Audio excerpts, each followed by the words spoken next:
เฮาพี่น้องเอ้ยเนาะทักทายสบายดีพ่อแม่พี่น้องเบิดสุขุสุขคนเด้อพี่น้องเด้อทักทายสบายดีตอนค่อยค่ำลงแรงเนาะ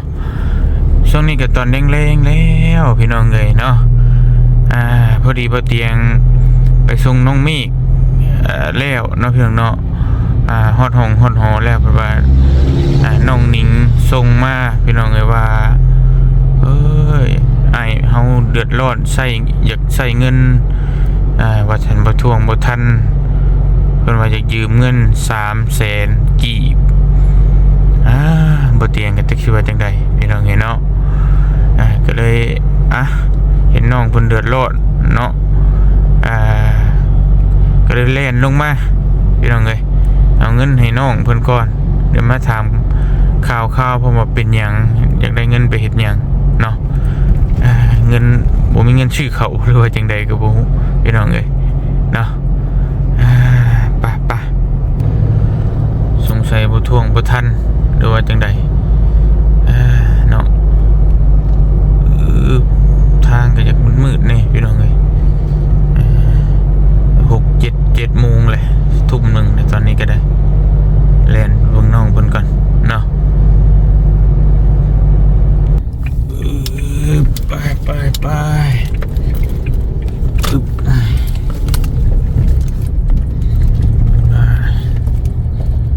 พากันอันนี้บ่เนาะพี่น้องเนาะเงินเดือนออกพากันซื้อกินข้าวเบิดบ่หรือว่าจังใดจังบ่ทวงบ่ทันแล้วก็ไปถามรายละเอียดก่อนเนาะเป็นหยังคือว่าบ่ทวงบ่ทันพี่น้องเอ้ยไปไป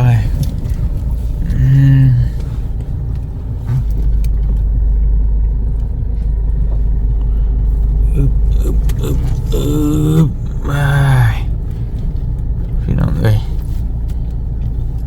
ไม่ใช่ได้ห้องเพิ่น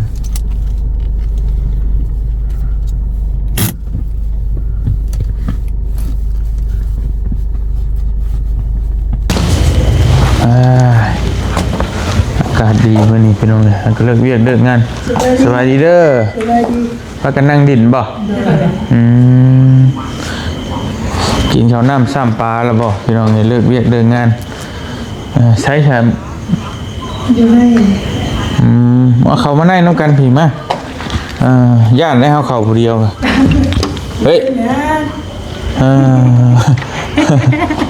ว่าได้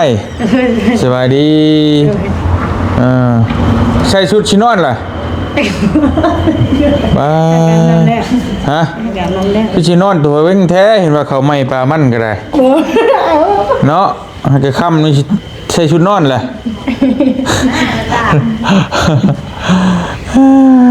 พี่น้องเลยว่าได้เป็นได้เอ้าคือว่ายืมเงินยืมค่ำอันนี้ไม่นี่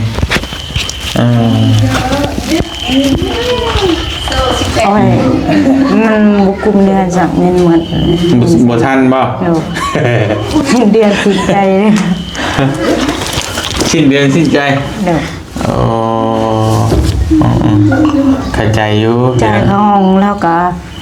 ติด100,000กับค่าน้ำค่าไฟนี่แหละไปให้มื้อเช้านี่ให้ได้400,000มันบ่จุบแล้วเพิ่นว่าบ่เป็นหยังถ้าได้หน้าอะไรบอกแม่เอาแล้วให้มื้อเช้าอยากยืมร้านอยู่ซิโปนก็มันก็บ่มีโอนให้แม่เลยก็บอกก็ได้อยู่แล้วตอนนั้นก็ยังลืมน้ำลาวได้200,000ก็ใส่อีกแล้วแต่ก็บ่เป็นจักชแนมหาไผก็มีแต่แนมเห็นได้ก็เยอะมากเป็นหยังไอ้ก็คิดว่ามีแนวจำเป็นหยังบ่นะแกได้อยู่แล้วข้าวก็แต่อาหารไปเวียกตอนกินตอนเฟนนั่นแล้วก็ตอนแรกบางทีก็ซื้อไข่แบบต้มแล้วก็ป่นเอาป่นไข่แม่เห็นว่าไงจักเสียนี่แหละ งานก็มันบ่หลายแล้วก็บ่มีโอบัดนี้ มันบ่คือตะกี้บ่ แม่นอันยังว่าใครแบบอาศัยกินเงินโอเอาหามื้อก็ได้แสนหนึง อืม อันนี้บ่มีงานก็บ่ได้คือเก่า เออนี่บ่มีโอติ แม่บ่มี เออก็ได้ล้านไปบ่เดือนนึง เดือนนี้นะ อืม ในร้านหา โอ้ เนี่ยขาดทีหนึ่งน่ะก็ประมาณก็สิได้2ล้านเพราะว่ามีโอในช่วงคอยเมือนะ ล้านห้าก็มัน 2,000 กว่าบาทนึงแม่พี่น้องเดือนนึงปลายมันก็19,000กีบ อืม ร้านหากับ19,000 บ่ทวงบ่ทันแล้วเนาะ คิดว่าสิได้นะบ่ได้ ปาดโชก็วันที่เท่าไหร่นี่วันที่7ต้นเดือนนึงพี่น้องเนาะ จนคิดว่า ต้นเดือนนึงเงินเบิดแล้วป้า แม่ กลุ่ม นะ เดือนบ่ แม่ก็โทรคอยว่าแม่เจ้าว่าคอยจนสิจำเกลือแล้วคิดไปเขาก็คิดอยู่แต่จะเป็นโอนเมื่ออีกเขาก็สิจ่ายค่าไฟแล้วก็สิเขาเก็บประกันภัยอีก อืม เลยโอนให้700,000จ้ะ แม่ก็จะจำเป็นจะใช้เงินนำอีกเนาะ แม่นโทรตลอดอยู่ เธอจะได้เงินนะบ่ แม่มือบุญนะก็โทรเลยว่าเขาก็ว่าโอนให้เลยเด้แล้วว่าสิบอกเขาไปให้ อืม ก็ไปบุญมาก็เงินแสนหาซื้อไข่ลูกมา3หน่วย ไปดินบุญโยมมันน่ะไปเวียนเทียนเลยก็ซื้อไข่ลูก18,000 3หน่วยแล้วก็มา อืม เท่านั้นแหละ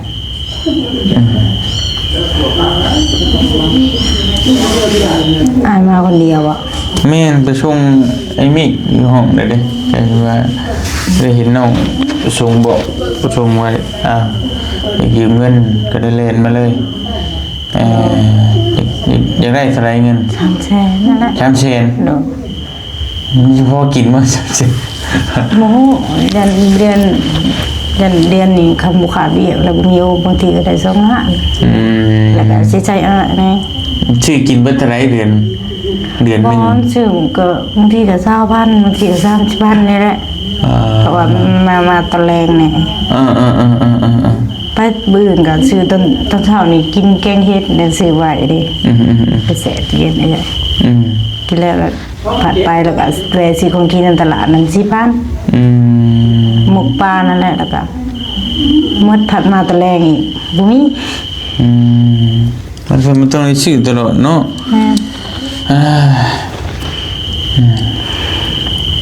เพราะว่าอยู่ในเมืองมันก็ต้องมีแต่ชื่อกับชื่อราคาใจอยู่มีแต่เงินกับเงินแต่บ่ บาง มีเงิ ช่ น วง ก็อ ก็ ยู่บ่ได้ แม่ยาผักกับบริซื้อไปขุดกระปู คุดกับปูไปคุดอีไส อยู่กันทางนาทางบ้านละสาวเราปนเอาบางช่วงกับบริซื้อบริซื้อแบบยาสางหัวหน่อยป้อนคอยบริทาชามมือเงินยังบ่ออก ชื่อหนึ่งวิทย์อย่างหนึ่งเนาะ ไม่อยากเอาเลยบอกยังบ่ได้ เห็นได้สันเป็นอะไรค่าห้องค่านั่นดิก็ต้องใช้ทุกเดือนถือว่าน้องเป็นกินประหยัดอยู่เลยมื้อหนึ่ง10,000 กีบอยู่ได้เรื่องนี้กินออมกินยัดกินประหยัดกินอดกินทนนี่ดิ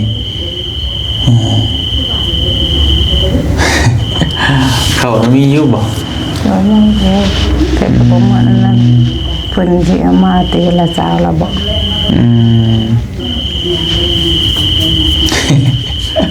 มันเบิดก็บอกไอ้ก็ว่าให้ก็ได้อยู่แล้วเขาเรียนมีอยู่ ไปเกี่ยวข้าวใช้ให้มือเดียวนึง เป็นหยัง คิดว่าแล้วนะว่าจะมาเกี่ยวซอยจะเบิ่งคือหายจนแล้วแล้วพระเจ้า แล้วปานทั้งแล้วกันบ้านทั้งน้องอีกบ้านแท้ไอ้เรียกไว้นะเขาใส่คนใดคนบ่มีเขาใส่เขางั้นใส่เขาดอกก็เขากลางก็เรียกไว้อยู่พี่น้องเนาะ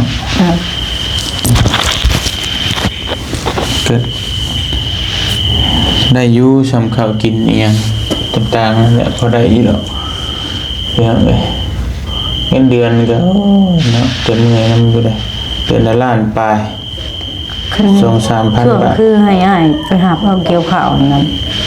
ได้อยู่แบบมันมีโอตลอดเฮาบ่ได้ขาด อืม ได้ฉะนั้นน่ะ แต่ตอนนี้บ่มีโอติ แม่น บ่ งาน มีโอ หลาย ที ออเดอร์มันแบบเขาจะยังบ่ได้มาเขาว่าเดือนหนึ่งวันออเดอร์มา อืม เดือน ปีหน้าเฮ้ยมันสิสิ้นปีแล้วบ่เดือนหนึงก็ปีเดือนหนึงก็นี่นะเดือนหน้านี่แหละ แม่ อืม เดือนนี้มันมีแบบเล็กๆน้อยๆนะแต่ว่าคันห้ามบ่ขาดได้อยู่ช่องล้านนั่นแหละ อืม มันโอ้จักดี แต่อดทนไปเลยเฮ็ดจังได๋เนาะเพราะว่ามัน เมื่อ ช่ว บ้าง น มัน เมื่อบ้านกับแม่โทรก็เมื่อแต่เขาไปไทยบอก อืม จักสิหายังเมื่อแต่เขาว่าก็สิว่าอยู่นี่แหละบ่ ว่าวางหันเขาว่าลงไปเก็บกาแฟได้คักอยู่ แม่นแต่ก็ มือละ300,000เขาได้ ทางเบิ่งเป็นยังไงอยู่ อืม ถามเบิ่งเอ้ย มือละ300,000 10มื้อก็3ล้าน เดือนหนึงนี่ได้8-9ล้านพอได้เขาได้คนหนึง แม่นแหละได้เลย บางคนได้10ล้านก็มีเยอะ ต้องเบิ่งกันอันนั้นก็ปฏิบ่ขายก็โทรหาอ้ายแหละว่าสิไป ก็ฮอดปุ่นก็บ่ยากแล้วก็ไปก็มีหลายอยู่ส่วน มันเลยคิดนะที่นี่มาพัด แต่คือมีรถจักรก็สิแฮงสบายสมมุติลงไปนำกันเอารถจักรไปนำแล้วก็เพิ่นจ้างส่วนใดเฮาก็ขับไปเลยเก็บแล้วก็ขับมาก็เอามาติดอยู่หน้าสวนน่ะเอาแต่เงินน่ะก็มาเรื่องใช้สมมุติมันเบิดสวนนี่ไปสวนใหม่อีกสบาย เพิ่นก็ว่าคันเมื่อบ้านน้องก็เพิ่นได้ว่าสิไปอยู่ปฏิก็ไปบ่อนอ้ายว่านั่นแหละ เบากันโทรหาอ้ายนี่แหละกระเบิงแล้วขอก็บอกไปจ้ะ ปีหน้าคำพี่ไปนะมันเป็นช่วงก่อนเกี่ยวข้าวนิดนึงในช่วงเกี่ยวข้าวนะ เดี๋ยว ช่วงนั้นเนี่ยลายสุดแต่ได้คันเธอโตที่ใส่ข้าวให้มันเกี่ยวไว้ได้เกี่ยวเบิดไปแบบนั้นใช้ได้อยู่ จักสิแนมมาไปเอื้อยก็บ่มีพันแนม5ล้านก็ผู้อยู่เขาก็สิ้นเดือนก็โอ้ให้แม่แน่ใส่ตัวเองอีกทั้งพัวก็บ่ทันเราก็พัวเราอยู่นี่เด้พอฉันเฝ้านางอ้อยนี่แหละเราก็หากับเมื่อมื้อนี้มีแต่บอกว่าให้อาไปเก็บเอาผักให้พัวเราเก็บให้ว่าต้มไปตอนเช้า เพราะว่าจะกันมีแต่แนมเบิ่งแต่หายแล้วก็แนมมาเตียงแล้วก็บอกกับเราเพราะว่าเขาบ่ได้ลาวก็จักสิแนมมาไว้แล้วก็บอกน้องเฮาก็คือผู้เห็นนั่นแหละเขาก็บ่มีก็จักสิว่าในแนมทางผู้บ่าวก็บ่มีบ่ติแล้ว เงินเดือนสำคัญเนาะ แม่น เงินเดือน บอก สำคัญ บ่กล้าขอบัตรน้ำหายซ้ํบ่มีเงิน เป็นคอบัตรคอป้อมีเอาแหนกสิลินบุริลินเลยแหละพอดีเสื่อมน้ำนองนาลีเลยว่าขอที่คอบัตรน้ำหายข้อเสื่อมพอดีเมื่อนั้นกับร้านอยู่เวียดเติมให้บัตรนึงบัตรร้านอยู่เซโปนกับบัตรนึงกับมดได้ใช้ทำได้ใช้ชามมือนึงอาจจะแต่งเป็นเดือนเขาว่าสัญญาณมันโบแห้งเขาละเก่าเลยยากพอดีได้น้ำหายนั่นแหละก็เลยจักว่านั่นแหละ สู้ไปเนาะ แม่ บ่เป็นหยัง สู้แล้วแหละ บ่ยากดอกซ้ำเงินซื้อกินซื่อๆไอ้ก็บ่ได้อยู่เป็นอย่างนี้เนาะ หมออ้ายก็มีภาระก็ได้ก็คือว่าละตอบแทนบุญคุณกันต่อไปนั่นแหละก็บ่ลืมดอกคันนี้ก็ถือเป็นถือเราก็ยังสองตัวยังบ่ถือ โอ้ยไอ้บ่ได้คิดอหยังมากมายดอกพี่น้องคนอื่นก็คือกันนั่นแหละเพื่อนมันบ่มีนั่นก็ช่วยเบิ่น น้อง แหละ ก็พูดจะคิดนี่แหละว่าพวกเขานี่จะ คือจะน้ นั่ อง งเต้นแต่หายแล้วก็จะเป็นเสร็จไปเสร็จกันยังว่าใส่เอื้อจมเกรงใจแล้วก็มีภาระไปเวียงซอยอยู่นั่นนี่แนมเบิ่งทางเราไปก็โอ้ยยากจักสิว่าได้ก็จะเป็นแบบตอนที่ข้อแตกใจแบบเกรงใจเองเพื่อจะไปขอเกรงใจแล้วเลยมันแต่เอาตลอดก็เป็นแหละจักสิว่าได้ก่อนละ บอกไอ้แกนั่นอยู่บ่เป็นหยังดอกเนาะมันบ่ทวงบ่ทันไอ้ก็บอกอยู่ทั้งคือน้องอ้อยคือกันไอ้ก็บอกว่าถ้าบ่ทวงบ่ทันก็บอกเด้อสำเงินที่กินที่อยากกันได้อยู่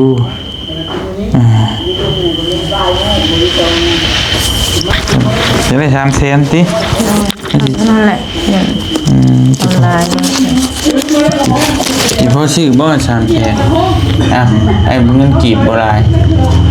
ไปเลขเอาใช้ง่าย บ่คืนก็ได้ดอกไอ้ให้คืน หมอ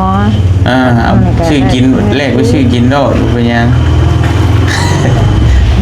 ตุกไปเกี่ยวเขาช่วยไอ้ตะกี้ไอ้ก็บ่ได้จ่ายเงินตัวได้ จ่ายอยู่ ว่าเป็นยังแล้วมันได้พุ่นก็ได้จังว่าได้มันได้มันโอเคพุ่นแต่ยังบ่ทวงบ่ทันก็บ่ยังซื้อกินโดดแต่ว่าไอ้ก็บ่เอาดอกว่าไงช่วยน้องนั่นแหละแต่บ่ถึงเลขถึงยังได้คิดเห็นไอ้ก็จังว่ากันจองตัวนี่มันถึงวีนี่มันยังถึงเลขก็จังว่ากันเป็นยังเพราะว่าทำซื้อกินที่อยากไอ้ก็ได้อยู่คือว่าถ้าลวงลายดีก็บ่มีสามารถ4-5แสน2-3แสนนี่ได้มันจำเป็นเฮ็ดได้จ้ะบ่ได้กินก็ตาย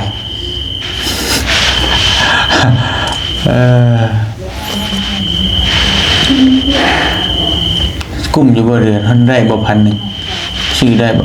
ได้อยู่คันบ่ซื้อแบบพอแนวเลยประหยัดค่าเอาเดี๋ยวบ่พอท่าเดือนบ่มีก็ให้หน้าดำไปก่อนเพราะว่าก็มีได้เฮ็ดได้เดี๋ยวบ่พอซะมันเอามีแต่ไปแล้วจะกินก็ซื้อเอาเด้อไอ้บ่ได้ซื้อหยังมาฝากซั่นเพราะว่าเผามาเล่นจวดมาเลยพี่น้องอีท่านนั่นบ่ได้เวะใช่เลยเดี๋ยวมันเดินน้องก็บ่มีหยังมีแต่คำขอบใจแหละโดยน้องก็คอยให้มีสุขภาพแข็งแรงให้อายุมั่นขวัญยืนให้ร่ำให้รวยอ้ายก็ได้โดยสบายได้สาธุบ่เป็นหยังเข้าใจมีแต่ว่าบ่ต้องคิดอย่างไรเด้อซื้อกินแล้วนั่นก็บ่ทวงบ่ทันมันขาดตกบกพร่องก็ซื้อเอานั่นแหละแต่สำหรับไอ้1,000บ่ได้ฮอด5มื้อแล้วสำหรับไอ้ใช้นะแต่ได้ตู้ได้ประหยัดเอาบ่ประหยัดเอานั่นแหละผู้เพิ่นสิเอาเงินเดือนสิออกบ่วันที่หยังที่5บ่แม่นมันกำหนดมีแต่ฮอดที่5โอ้สิฮอดวันที่5เลยคำบ่ทันก็บอกเด้อบ่ยากดอกอาสิซอยได้อยู่ดอกสำชื่อกินไปจะไอ้เมื่อก่อนวันนี้เด้อโดยสู้เด้อมีสุขภาพแข็งแรงอ้ายจ้ะสาธุมาไม่ให้อ้ายนะให้เมื่อเลยบ่เมื่อแล้วแหละเพราะว่าตั้งเรียนน้องกันใหม่น้องบ่เป็นหยังก็สิเป็นสารวัตรแม่นบื้นไอ้ก็สิไปสารวัตรแล้วก็ลงเพกองต่อผมว่าจังสู้ชีวิตบ่ก็สู้หลายคนเฮาบ่สู้สิอยู่ได้ก็ต้องสู้แหละต้องอยู่ได้ก็ยังสู้บางทีก็ถ้าบ่สู้มันก็อยู่บ่ได้แหละต้องสู้ชีวิตเกิดมาแล้วก็ดิ้นรนไปแหละจะได้ยังมีภาระลูกเต้ารอคอยอยู่กันแล้วอดเอาแล้วจะได้จ้ะนะแต่ถ้ามันมีหม่องดีๆก็จังง่ายถ้ามันเธอมีเงินเดือนดีกว่าหรือว่ามันบ่นี่ก็อดทนไปแล้วเฮ็ดจังได๋แต่บางกันพี่นางพุ่นนะไปเก็บเอามันใส่ไปนี่ก็คือว่าสังคมตัวเองพ่อแม่อะไรนั่นนั่นเพราะคือเขาเก็บได้หาลูกหลานได้หมู่หัวฝืนนะ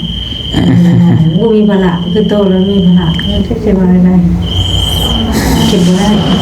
เป็นหยังสู้ๆแล้วจังว่ากันเด้อให้เมื่อก่อนสู้ๆเนาะสู้ๆรอนี่กลับป้ากันเด้อ